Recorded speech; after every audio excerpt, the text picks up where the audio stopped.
He handed her the divorce papers with the same casual indifference he used to pass the salt. After 10 years of marriage, Gregory Stanton decided his wife Catherine was an outdated model ready to be traded in for someone younger, sleeker, his secretary. He smirked as he planned his new life funded by the generous settlement he was sure to get. He saw Catherine as a quiet, unassuming artist, a woman he had long since outgrown. What he forgot, what he so foolishly overlooked, was her last name, Vance.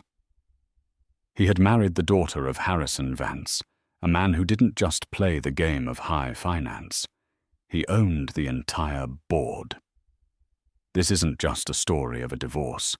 It's the story of how a titan of industry taught his arrogant ex-son-in-law the true brutal meaning of the word bankrupt. The silence in their sprawling Upper East Side brownstone had become a living entity. It breathed in the spaces between Gregory Stanton's clipped one-word answers and Catherine Vance's fading attempts at conversation. For the past year, the silence had grown feeding on missed dinners, late nights at the office, and the ever-present cloying scent of a perfume that wasn't hers, a cheap but persistent gardenia that clung to the lapels of his Brioni suits. Catherine traced the rim of her wine glass the deep red of the Merlot, a stark contrast to the sterile white marble of their kitchen island. It was their 10th anniversary. Or more accurately, it was the 10th anniversary of the day they had signed their marriage certificate. The celebration, like their communication, was non-existent. Greg was late. Again. Just closing a massive deal, Kate. You wouldn't understand the pressure he had texted 3 hours ago. The condescension was a familiar sting. In the early years, he had admired her work as a budding architect, her eye for sustainable design and community-focused spaces. Now he called it her little hobby, a quaint pastime for a woman who didn't have to worry about a real career. He had forgotten that her little hobby had won the prestigious Pritzker Architecture Prize nomination 5 years ago, an achievement he had dismissed as a fluke. Her career was built on creating foundations, on understanding the load-bearing walls and the structural integrity required to make something last. She saw the cracks in their own foundation with a painful clarity. They were no longer hairline fractures. They were gaping fissures, threatening to bring the whole facade crashing down. The source of the poison had a name, Jessica Thorne, his executive assistant. Greg had hired her a year ago, praising her efficiency and go-getter attitude. Catherine had met her once at a company gala. Jessica was all sharp angles and a predatory smile, her eyes lingering on Greg a moment too long. She had called Catherine Mom, the word dripping with a syrupy feigned respect that felt more like an insult. The evidence had been a slow, insidious trickle. The late-night texts he'd laugh off as urgent work matters. The credit card statements with charges for lunches at intimate French bistros Catherine had never been to. The way he now guarded his phone as if it were a state secret. Catherine wasn't a fool, but she was a romantic, a believer in the vows they had taken. She had tried to talk to him to bridge the chasm that had opened between them, but it was like talking to a brick wall. A handsome, impeccably dressed brick wall. At 10:47 p.m., the front door finally clicked open. Greg strode in, pulling at his silk tie, his face flushed with a triumphant energy that had nothing to do with work. The gardenia scent was stronger than ever. "We did it," he announced, tossing his briefcase onto a leather armchair. "We landed the Oakhaven development contract." "This is it, Kate. This is the big one. Stanton Innovative Designs is going to the next level." He didn't mention their anniversary. He didn't ask where she had been or how her day was. He walked straight to the liquor cabinet and poured himself a generous measure of Macallan 25. Catherine's voice was quiet, almost a whisper against the vastness of the room. "Congratulations, Greg." He took a long swallow of the scotch, his back to her. "This changes everything. No more small-time projects. We're in the major leagues now." She finally looked up from her wine, her heart a cold, heavy stone in her chest. "Does it change us, Greg?" He turned, and for the first time she saw the annoyance in his eyes wasn't veiled. It was raw and impatient. "What is that supposed to mean? I'm out there building an empire for us, and you're asking me cryptic questions." "I'm asking if you're happy," she said, her voice gaining a sliver of strength. "If we're happy." He let out a short, bitter laugh. "Happiness is a luxury, Kate. Success is a necessity." "I thought you of all people would understand that." "Your father certainly does." The mention of her father, Harrison Vance, was a deliberate jab. Greg had always had a complicated relationship with his father-in-law's immense wealth and power. He was both desperate for his approval and resentful of his shadow. Harrison Vance was a corporate leviathan, the chairman of Vance Global Holdings, a conglomerate with interests in everything from logistics to biotechnology. He was a name that made markets tremble. To Greg, Harrison was the ultimate benchmark of success, a benchmark he was pathologically driven to meet on his own terms. "My father has nothing to do with this," Catherine said steadily. "This is about you and me. This is about your assistant." The name hung in the air between them, unspoken but deafening. Greg's face hardened, his affable mask crumbling away to reveal the cold, hard ambition beneath. He set his glass down with a sharp click. "You're right," he said, his voice devoid of all warmth. "This is about you and me. And it's over." The words hit her with the force of a physical blow. She felt the air leave her lungs. "What? It's over." "Catherine," he repeated, walking towards the grand staircase, already mentally moving on. "I want a divorce. I've been meaning to tell you, but I was waiting for the Oakhaven deal to close. It simplifies things. 10 years of life, love, and shared dreams reduced to a matter of convenient timing. You're leaving me. For her." The question was a choked whisper. Greg paused, his hand on the banister. He didn't even have the decency to deny it. "Jessica understands me. She understands my ambition. She's not content to sit on the sidelines and sketch buildings for non-profits. She wants to be in the arena." He looked at Catherine, and his expression was one of pity. It was the most insulting thing he could have done. "We've just grown apart, Kate. It happens. People change." Catherine stood frozen, her wine glass clutched in her hand. The silence she had been living with for a year suddenly erupted into a deafening roar in her ears. He was throwing her away. He was discarding their life together for a cheaper fare and a bigger contract. He continued up the stairs, his footsteps echoing in the cavernous space. "My lawyer will be in touch with yours tomorrow," he called down. "Let's try to be civilized about this. I'll be generous, of course. For old time's sake." As he disappeared into their bedroom, the room they had shared for a decade, to pack a bag, Catherine slowly lowered her hand. She looked at the expensive wine, the polished marble, the architect-designed lighting that cast a warm glow over the cold, empty space. This wasn't a home anymore. It was a monument to a lie. A single tear traced a path down her cheek. He thought he was in control. He thought he was the one making all the moves dictating the terms of their separation. He believed her to be the quiet, gentle artist he could easily set aside. He had forgotten that a foundation, when attacked, relies on its bedrock. And her bedrock was a man named Harrison Vance. In his arrogance, Gregory Stanton hadn't just ended a marriage, he had declared war on an empire. The meeting took place in a glass-walled conference room on the 50th floor of a midtown skyscraper, the office of Greg's divorce attorney, a shark named Alistair Finch. The view of Central Park was breathtaking, a sea of green and gold under the autumn sun. But Catherine saw none of it.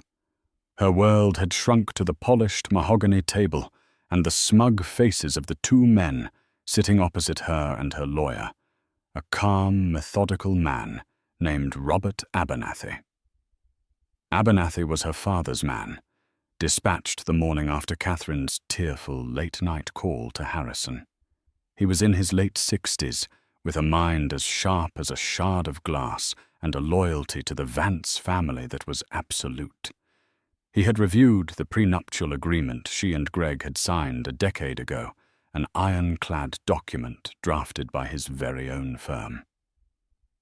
Mr. Stanton's demands are audacious.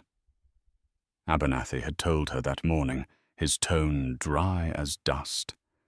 He seems to be operating under a severe misapprehension of his legal standing. Now, sitting across from that misapprehension in the flesh, Catherine understood.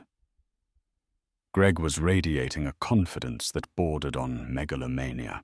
Fresh off his Oakhaven deal, he saw himself as an untouchable titan of industry, a self-made man who had earned his seat at the table. "So let's get down to it." Finch began sliding a leather-bound folder across the table. "Gregory has been more than reasonable in his proposal. In the interest of a swift and amicable resolution, he is not seeking any claim on Catherine's personal trust, which, as we all know, is substantial." He paused, as if expecting gratitude. Abernathy simply stared back, his expression unreadable. Finch cleared his throat and continued. "Gregory will of course be keeping the brownstone. He considers it the primary asset of the marriage, a reflection of his success. He is also requesting 50% of all liquid assets accumulated during the marriage, which includes the joint investment portfolio with Morgan Stanley. And finally, a one-time alimony payment of $5 million to compensate for the emotional distress and the career sacrifices he made to support Catherine's artistic endeavors." Catherine felt a bubble of hysterical laughter rise in her throat. Career sacrifices. He had openly mocked her work for years. He wanted the house she had personally redesigned and renovated, pouring her heart and soul into every detail. He wanted $5 million for the emotional distress of cheating on her with his secretary. Before she could speak, Abernathy held up a hand, a small, subtle gesture. "Mr. Finch, Mr. Stanton." He began, his voice even and calm. "Let us be perfectly clear. The prenuptial agreement signed by both parties on June 12, 2015, is unequivocal. In the event of a dissolution of the marriage due to infidelity, the at-fault party forfeits all claims to shared property and is entitled to no alimony whatsoever." Greg scoffed, leaning back in his chair with a theatrical sigh. "Oh, come on. That infidelity clause is archaic. It'll never hold up in court. Who's to say who was at fault? Marriages are complicated." "Are they?" Abernathy asked, his eyes locking onto Greg's. "Because I have here a sworn affidavit from the concierge at the Mandarin Oriental detailing Mr. Stanton's weekly meetings with a Miss Jessica Thorne for the past 8 months. I have receipts from Tiffany & Co. for a diamond necklace not purchased for my client. I also have a digital forensics report from Mr. Stanton's personal laptop, the one registered as a joint marital asset, which contains a rather extensive record of his correspondence. Would you like me to read from it?" Greg's confident smirk faltered. A flicker of panic crossed his eyes before he masked it with anger. "That's an invasion of privacy. You can't use that." "We can and we will," Abernathy stated flatly. The laptop was purchased with funds from a joint account, making it marital property. The evidence is admissible, and it is damning. Finch, the high-priced lawyer, shifted uncomfortably. He hadn't expected this level of preparation. He had expected a tearful, heartbroken wife willing to pay any price to make the pain go away. He hadn't expected the legal arm of Vance Global Holdings. Now Abernathy continued sliding a single sheet of paper across the table. "This is our counteroffer. It is also our final offer. Catherine will retain the brownstone and all its contents. She will retain 100% of the joint investment portfolio. Mr. Stanton will vacate the premises within 48 hours. He will be allowed to take his personal effects, which will be packed for him under supervision. There will be no alimony. In return for his immediate and unconditional acceptance of these terms, Catherine will agree to a non-disclosure agreement regarding the circumstances of the divorce." He leaned forward slightly, his voice dropping to a conspiratorial whisper. "I imagine the board of the Oakhaven Development Group, a notoriously conservative bunch, might take a dim view of their new partner's moral character if certain details were to be leaked to the press. Reputational risk, I believe they call it." The threat was clear, cold, and utterly terrifying.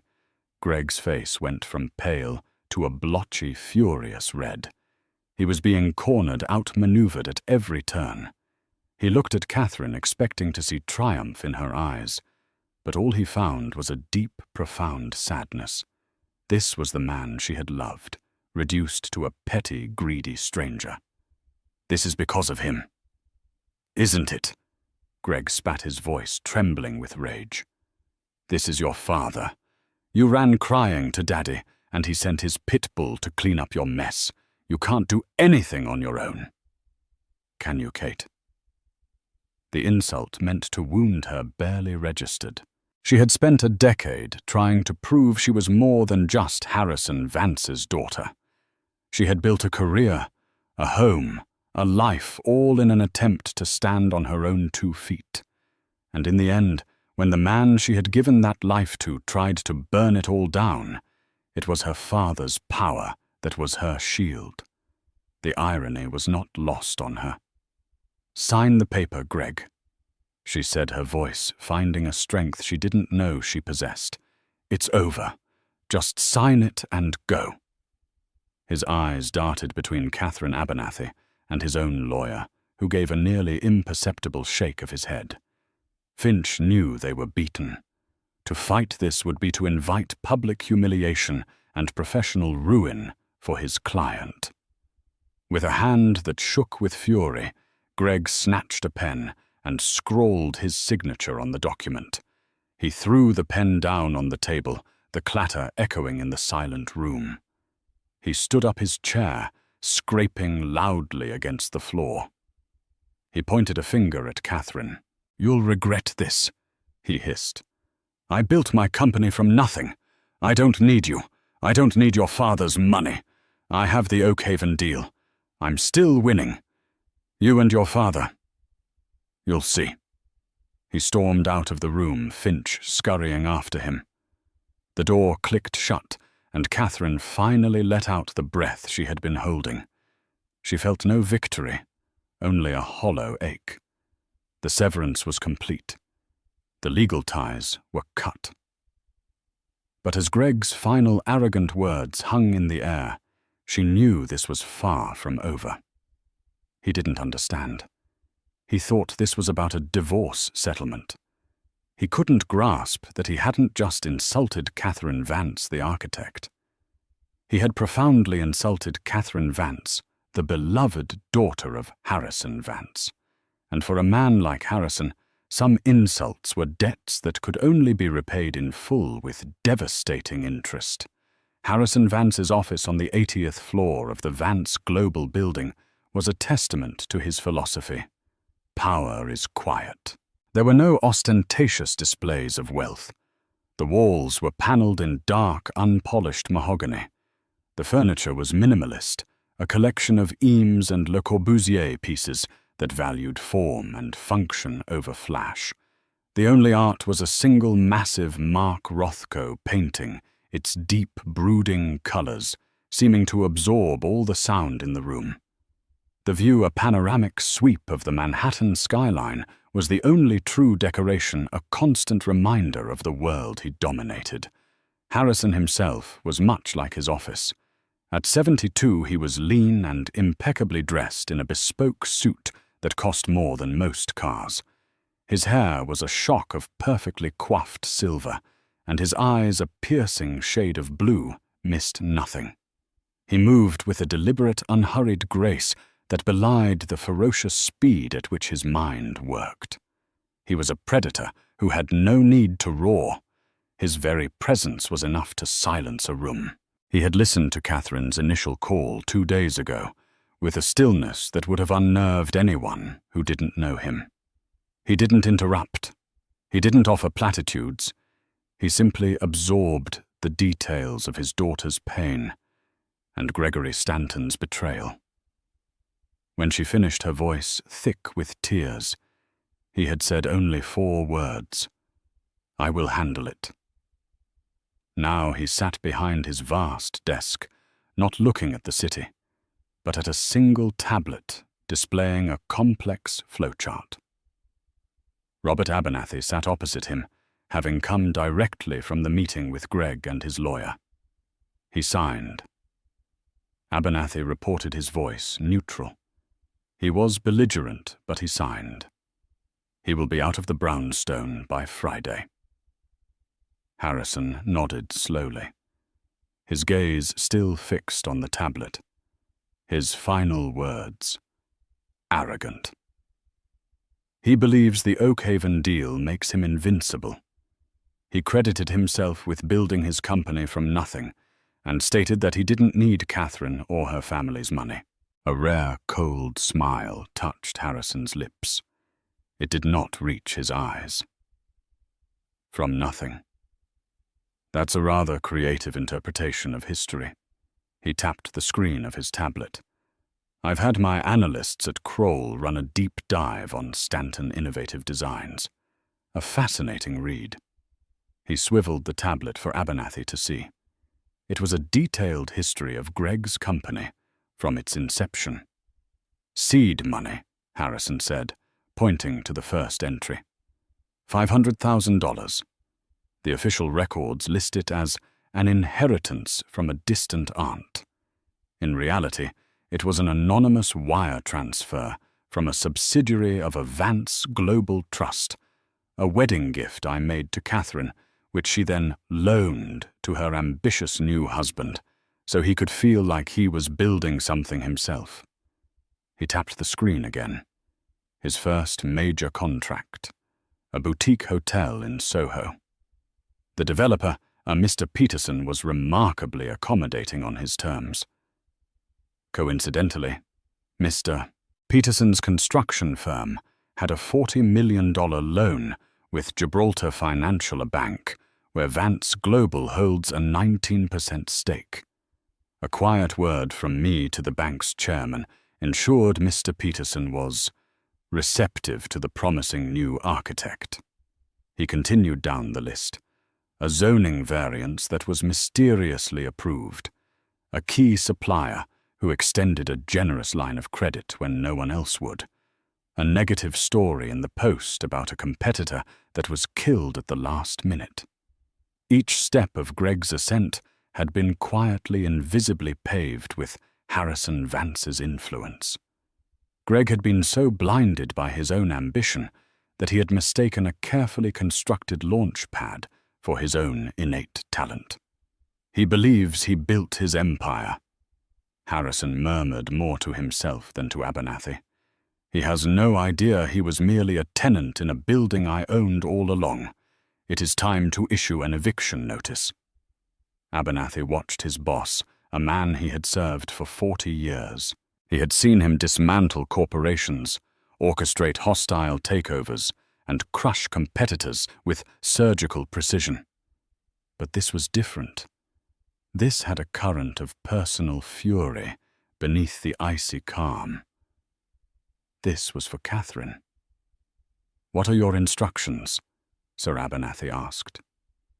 Harrison's gaze finally lifted from the tablet, and the full, chilling force of his attention fixed on his lawyer.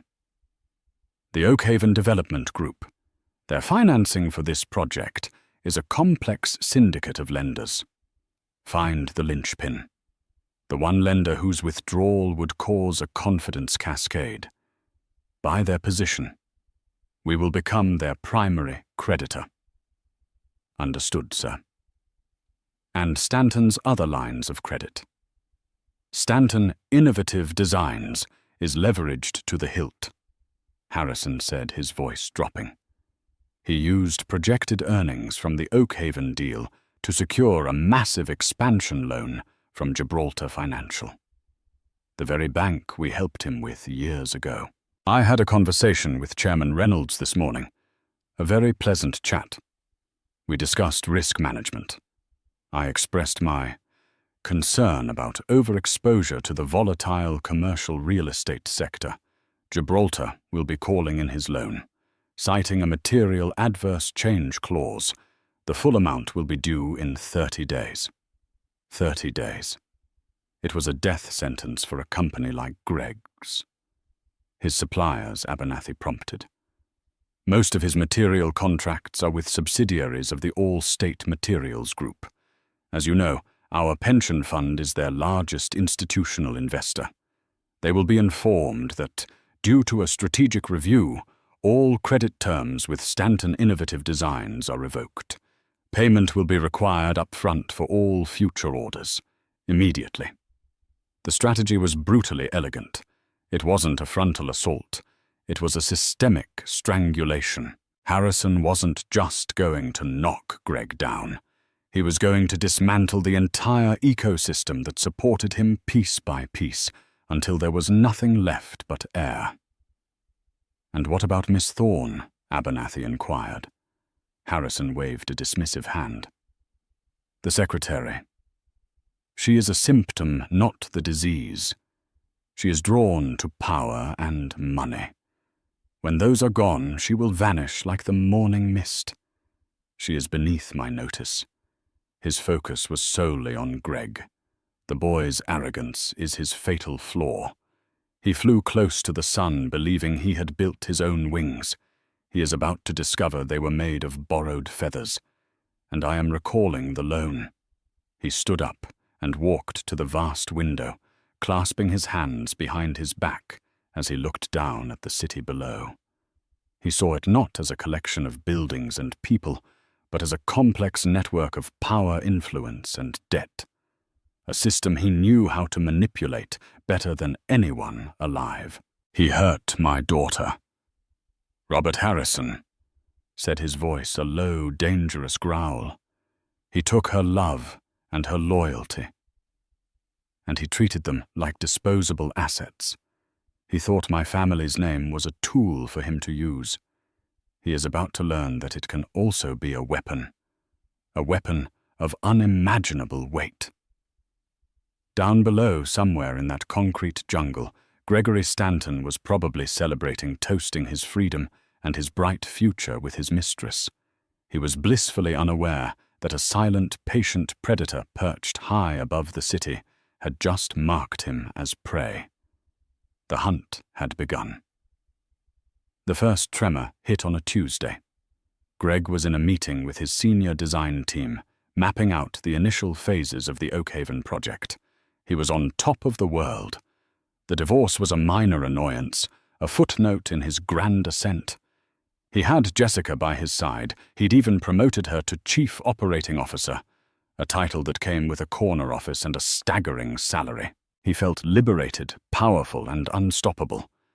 Then his phone buzzed. It was his CFO, a perpetually nervous man named David Chen. You need to see this, David said, his voice tight with anxiety. Now. Greg excused himself from the meeting and strode to David's office. On the screen was an email from the Oakhaven Development Group. It was a terse, formal notice, citing unforeseen shifts in their financing structure. They were putting the project on indefinite hold. What the hell does that mean? Greg demanded. We have a contract. It means they're pulling out.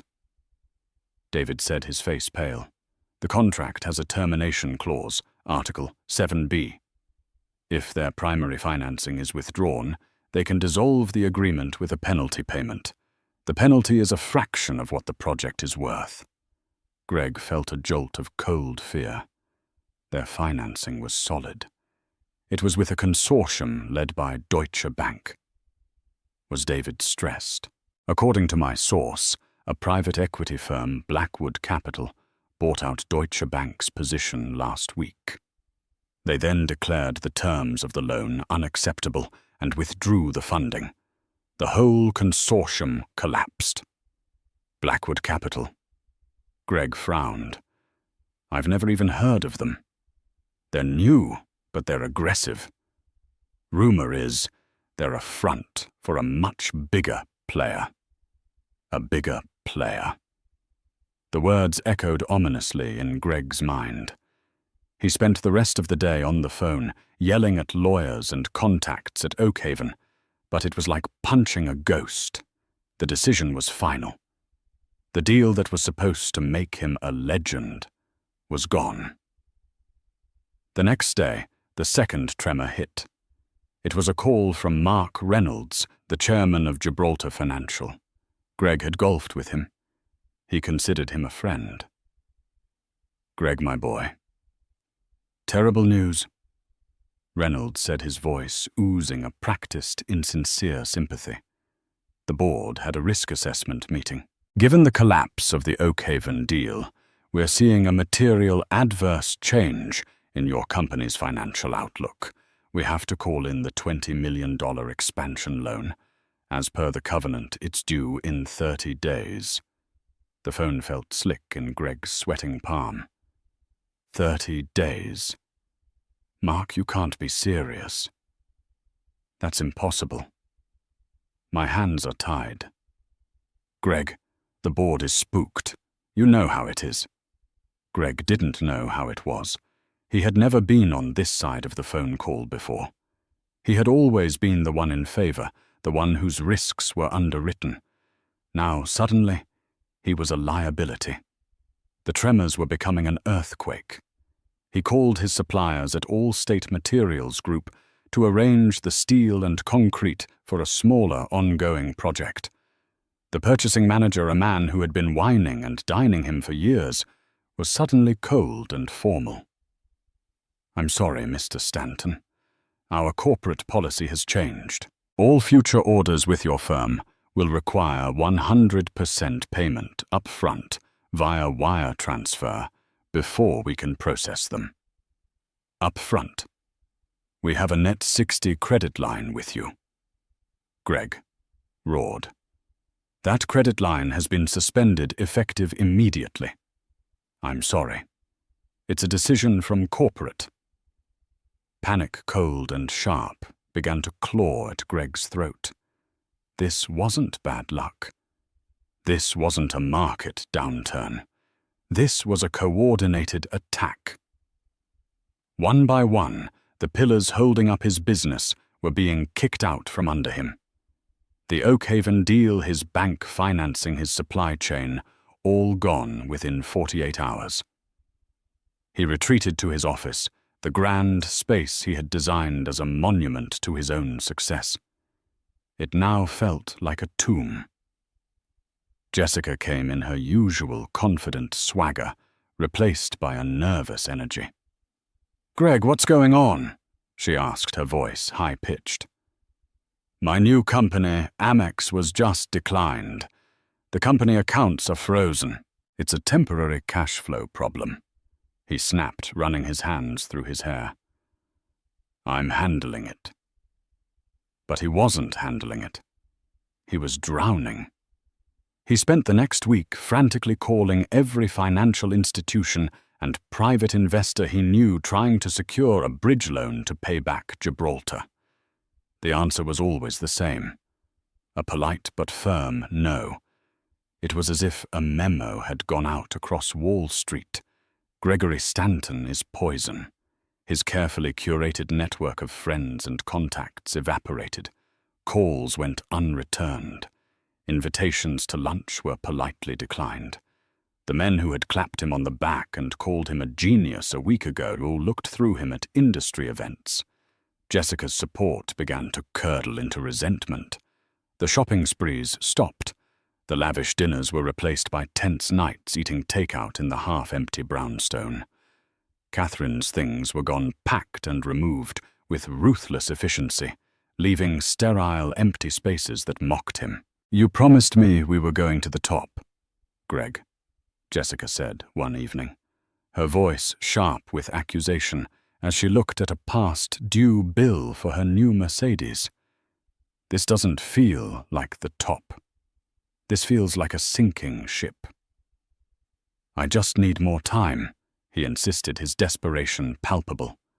"Someone is doing this to me. This is a targeted attack." "Who would do this?" she scoffed. "You're not that important, Greg." But as she said it, a chilling thought, a memory surfaced in Greg's mind. He remembered Abernathy's calm, cold eyes in the conference room. He remembered Catherine's quiet sadness. And he remembered his own arrogant parting shot. "You and your father. You'll see." He had thought it was a threat he was making to them. What if it was a prophecy about himself? He stumbled to his desk and pulled up a financial news terminal. He typed in Blackwood Capital, the mysterious firm that had torpedoed his deal. There wasn't much information, just a registered address in Delaware and a list of managing partners he didn't recognize. He started cross-referencing the partners' names. One of them, a John C. Riley, had previously served on the board of a biotech company. He dug deeper. That biotech company had been acquired 3 years ago by Vance Global Holdings. The blood drained from his face. It wasn't a coincidence. It was a signature. He then searched for Allstate Materials Group's largest investors. The top of the list was the Vance Global Employee Pension Fund. Finally, he looked up the board of directors for Gibraltar Financial. 3 of the 12 members had direct ties to companies within the Vance global empire. It was all connected. Harrison Vance. It wasn't a loud, angry declaration of war. It was a silent, systematic execution. Harrison hadn't come at him with a sword. He had simply made a few quiet phone calls, pulled a few invisible levers, and re-engineered Greg's reality. He had cut off the oxygen and was now just waiting for him to suffocate. Greg stared at the screen, the intricate web of connections, spelling out his doom. His company wasn't a house of cards because it was weak. It was a house of cards because Harrison Vance had owned the table it was built on the entire time. And now he was simply quietly clearing it off. The final 30 days of Gregory Stanton's professional life were a masterclass in psychological torture. Every morning brought a fresh hell. Valued employees, smelling the blood in the water, began to tender their resignations. Subcontractors filed liens against his projects for non-payment. The IRS sent a notice of an impending audit. The edifice of his success was not just cracking. It was being pulverized into dust, and he was trapped inside. He became a ghost, haunting the halls of his own company. He stopped sleeping, fueled by a toxic cocktail of caffeine and terror. He lost weight, his expensive suits hanging loosely on his gaunt frame. The charismatic, confident man who had charmed clients and seduced his secretary was gone, replaced by a paranoid, hollow-eyed wreck. Jessica, predictably, was the first rat to leave the sinking ship. She packed her things one afternoon, while he was desperately trying to renegotiate terms with a furious concrete supplier. He came back to her office to find it empty, save for a single sheet of paper on the desk. It was her resignation. No goodbye, no explanation. She had just vanished another ghost in his rapidly collapsing world. He later heard she'd taken a job with his biggest competitor, no doubt using the proprietary information she'd gleaned from him as her signing bonus.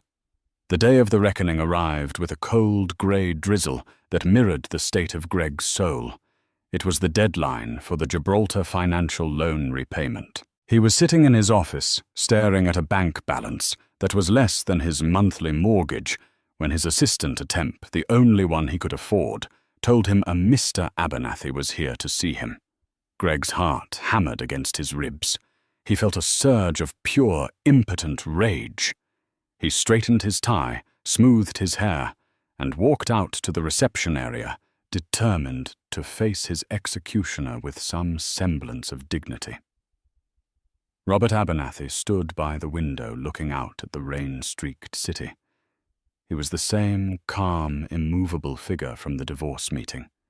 He turned as Greg approached, his expression neutral. "Mr. Stanton," he said, his voice polite.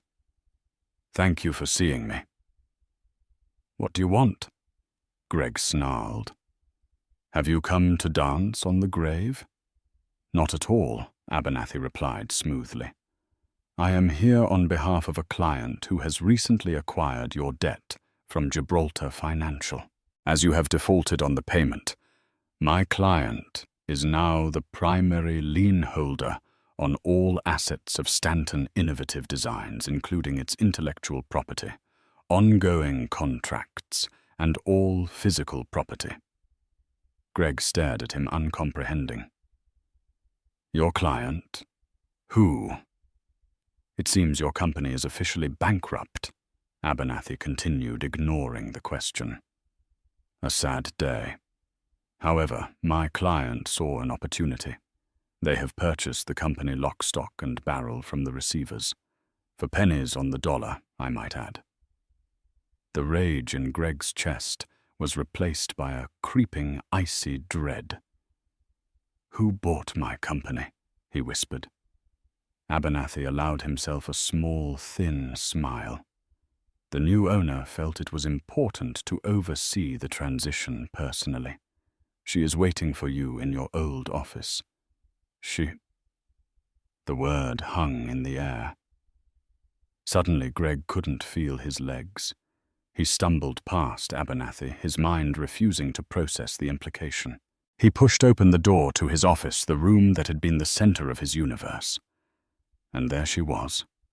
Catherine Vance was standing by his desk, not looking at him, but at the blueprints for the Oakhaven project, which were still tacked to the wall.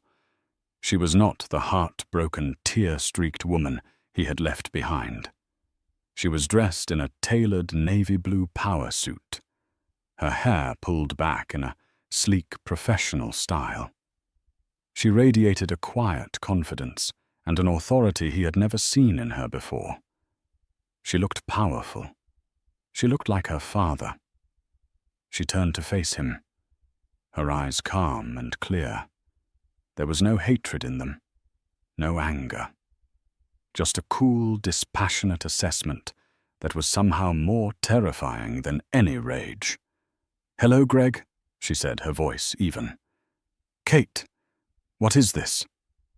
"What have you done?" he stammered. "Me." She raised an eyebrow. "I haven't done anything. I've been busy. I started my own firm. It's called Foundations. We focus on sustainable urban renewal. It's very rewarding." She gestured around the office. "This, however, is my father's work. A little side project of his. He can be very sentimental about family." Greg sank into one of the visitors' chairs, the fight finally draining out of him completely. "He ruined me." "No," Catherine said, her voice firm. "You ruined yourself, Greg. My father just removed the safety nets you never knew you had. He took away the invisible advantages, the favorable loans, the friendly suppliers. He made you stand on your own 2 feet, and you just collapsed. It turns out the empire you built was nothing more than a subsidized fantasy. She walked over to the wall and calmly began taking down the Oakhaven blueprints, rolling them up with practiced ease. What are you going to do with the company?" he asked, his voice barely a whisper. "We're dissolving it," she said simply. "We'll sell off the physical assets, the computers, the furniture. The name Stanton Innovative Designs will cease to exist. Its contracts will be absorbed by other, more stable firms. It will be as if it never was. It was the ultimate erasure. Not just bankruptcy, but complete and total annihilation. His name, his legacy, all of it gone." "Why, Kate?" He pleaded, a pathetic edge to his voice. "Why go this far?" She finally looked at him, and for the first time he saw a flicker of the woman he had married, a flash of the pain he had caused her. "You asked me once what my little hobby was worth," she said, her voice dangerously quiet. "You dismissed my work, my passion, my very identity as something quaint and unimportant. You built your entire world on the idea that you were the success and I was the accessory." She paused, letting the words sink in. "My father did this because you hurt his daughter. But I am here, Greg, to show you the result, to make you understand. This is my reckoning. This is what happens when you mistake kindness for weakness. This is what happens when you try to tear down a woman who knows how to build things that last." She tucked the rolled-up blueprints under her arm and walked toward the door, pausing beside his chair. "Abernathy will show you out," she said. Not unkindly, but with a finality that was absolute. "The security guards have a box with your personal effects from the desk. Goodbye, Greg." And with that, she was gone. Greg sat there, a broken man in the ruins of his life, listening to the sound of Catherine Vance's heels clicking down the hallway, the sound of her walking away, not just from him, but into her own future, a future she was now building on the ashes of his. The reckoning was complete. While Gregory Stanton's world was imploding, Catherine Vance was meticulously building a new one. The first few weeks after the divorce were a blur of grief and disorientation. She wandered the empty rooms of the brownstone, each space a repository of memories now tainted by betrayal. For a decade, her identity had been intertwined with his. She was Greg's wife. Now, in the hollow silence, she was forced to ask herself a question she had long ignored. Who was Catherine Vance? Her friend, Olivia, was her rock, showing up with takeout wine and a refusal to let Catherine wallow. "He was a fool, Kate," Olivia said one night, as they sat on the floor of the cavernous living room. "He saw a beautiful handcrafted vase and complained it wasn't a megaphone. His loss. It was Olivia who pushed her back into her work. That Pritzker nomination wasn't a fluke," she insisted. "You have a gift. Use it. Build something for yourself. Literally." The idea took root. For years she had sublimated her own ambitions to support Greg's. His projects were always bigger, flashier, more important. Her focus on green materials, community spaces, and affordable, beautiful housing had been a quiet passion, something he'd tolerated rather than celebrated. Now there was nothing holding her back. She converted a spare wing of the brownstone into a design studio, trading expensive furniture for drafting tables and corkboard walls. She called her new firm Foundations Architecture, a name that was both a professional statement and a personal mantra. She would build things that were strong, honest, and designed to last. Her first move was to call her father, not for money, but for advice. "I'm starting my own firm," she told him, her voice steady and determined. Harrison Vance was silent for a moment on the other end of the line. When he spoke, there was a deep pride in his voice. "Good. What do you need?" "Nothing," she said quickly. "I don't want a handout, Dad. I need to do this myself. But I would like to pitch for the old Docklands redevelopment project. The one the City Council has been trying to get off the ground for years." It was a notoriously difficult project, mired in bureaucracy and community opposition. Most major firms wouldn't touch it. It was exactly the kind of challenge Catherine craved. "I will make sure your proposal is seen by the right people," Harrison said. "The rest is up to you." She poured everything into the proposal. She didn't just design buildings, she designed a community. She incorporated public gardens, a subsidized artists' co-op low-impact construction methods, and a beautiful modern library, funded by a grant she researched and applied for herself. She spent weeks meeting with community leaders, listening to their concerns, and incorporating their feedback into her designs. She wasn't just an architect imposing a vision. She was a collaborator. When she presented her plan to the City Council, she was no longer the quiet, unassuming woman who had stood in her husband's shadow. She was passionate, articulate, and brilliant. She spoke about creating a legacy not of glass and steel, but of community and belonging. She won the contract. It was a massive victory, one she had earned entirely on her own merit. The news sent a ripple through the architectural world. Foundations. Architecture. The new firm on the block had landed the unlandable project. Work became her therapy and her salvation.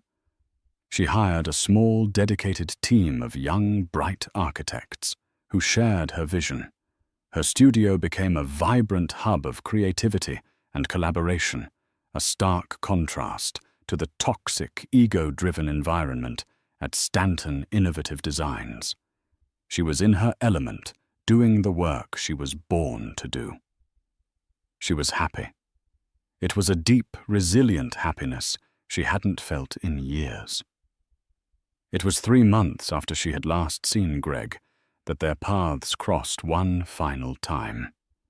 She was on site at the Docklands, overseeing the initial groundwork when she saw him.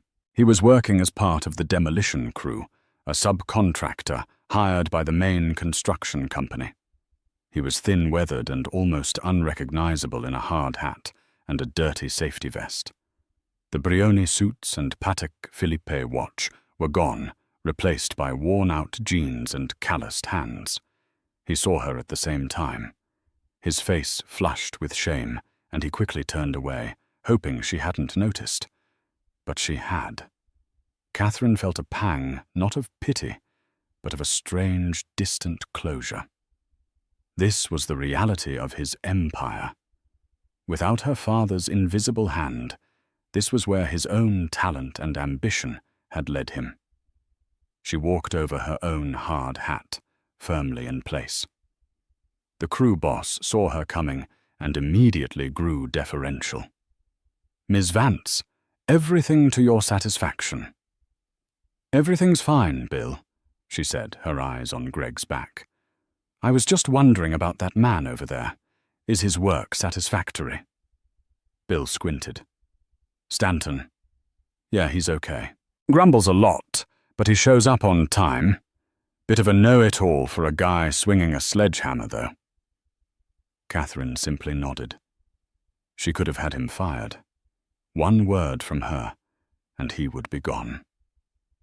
The thought flickered and died. There was no point. The war was over. She had already won. She walked away without another word. She didn't need revenge. Her success, her happiness, her thriving new life, that was the only statement that mattered. She was Catherine Vance, the architect, a builder, a creator. She was a phoenix who had not just risen from the ashes of a failed marriage, but had used those very ashes to fertilize the ground for a brilliant new beginning. As she looked out over the sprawling construction site at the foundation of the new community she was creating, she knew with absolute certainty that the best was yet to come. 2 years later, the Vance Global Holdings annual charity gala was in full swing at the Metropolitan Museum of Art. The grand hall was filled with the city's elite financiers, politicians, artists, and philanthropists. At the center of it all, standing beside her father, was Catherine Vance. She was no longer just Harrison Vance's daughter. She was a luminary in her own right. Foundations. Architecture was the most talked-about firm in the city. The Docklands project, now nearing completion, was being hailed as a masterpiece of urban renewal, a model for cities around the world.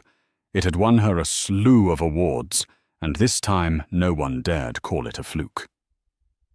Catherine had become a powerful voice in her field, sought after for her innovative ideas and her unwavering integrity.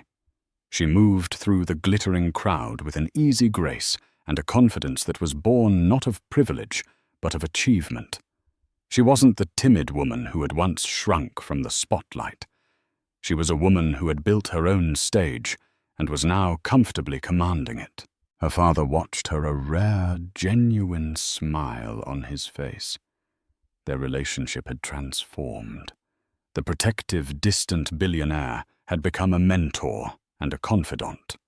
He saw her not as a fragile daughter to be shielded, but as a brilliant successor, a different kind of titan who built with compassion instead of ruthlessness.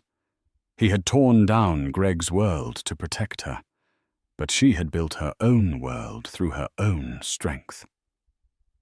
Later in the evening, as she was speaking with the mayor about a new public housing initiative, Robert Abernathy approached her quietly. "Catherine," he said with a respectful nod, "I thought you might be interested to know. Gregory Stanton was officially released from his bankruptcy protection last week. All debts settled, though he remains, for all intents and purposes, destitute." "And what is he doing now?" she asked, her curiosity clinical rather than emotional. "He is working as a draftsman for a small firm in New Jersey," Abernathy reported. "Low-level work. He designs strip malls and parking garages. Apparently his name is so toxic in the New York architectural community that it's the only work he could find." Catherine pictured it for a moment. Greg, the man who dreamed of gleaming skyscrapers, now hunched over a desk drawing parking space dimensions. There was a certain cosmic justice to it. He who had looked down on her little hobby was now engaged in the most soulless, anonymous work their field had to offer. And Miss Thorne, she found herself asking. She lasted 6 months at the competitor's firm before being let go for performance issues, Abernathy said with a hint of satisfaction. "Last I heard, she was a real estate agent in Westchester, a very competitive market." They were footnotes in a book she had long since finished reading. Their fates were no longer her concern. Her gaze drifted across the hall, landing on the lead engineer for her Docklands project, a kind, intelligent man named David Chen, the same CFO who had worked for Greg. She had hired him after Stanton Innovative Designs collapsed, seeing his talent and integrity. They had bonded over long nights working on the project, and a gentle, respectful romance had begun to bloom. He caught her eye and smiled, a warm, genuine smile that held no agenda, only affection. She smiled back, a feeling of profound peace settling over her. Her life was full, not just with success, but with purpose, respect, and the promise of a love built on a true foundation of partnership. She had survived the betrayal and the heartbreak. She had emerged from the wreckage, not just intact, but stronger, truer to herself than ever before. Gregory Stanton had tried to demolish her life, But he had failed to understand a fundamental principle of architecture, a principle she now embodied. You can't destroy a structure by attacking its facade. Real strength, lasting strength, comes from the integrity of the foundation. And her foundation, built of self-respect, passion, and the unshakable love of her family, was and always would be unbreakable. She had not only rebuilt her life, she had created a stunning, enduring masterpiece. Catherine's story is a powerful reminder that the quietest people often have the most powerful allies, and that true wealth isn't in a bank account, but in self-respect and integrity. Gregory Stanton learned that lesson the hard way, losing everything because he underestimated the woman he betrayed. He saw her as an accessory to his success, forgetting she was the daughter of the man who had silently engineered that success all along. From the ashes of a devastating betrayal, Catherine didn't just get revenge. She rediscovered her purpose and built an empire of her own, on her own terms. What did you think of Harrison Vance's epic silent revenge? Was it justified, or did it go too far? Let us know your thoughts in the comments below. If you were moved by this story of justice and empowerment, don't forget to hit that like button, share this video with someone who needs to see it, and subscribe to our channel for more unforgettable tales of karma and consequence. Your support helps us bring these stories to life,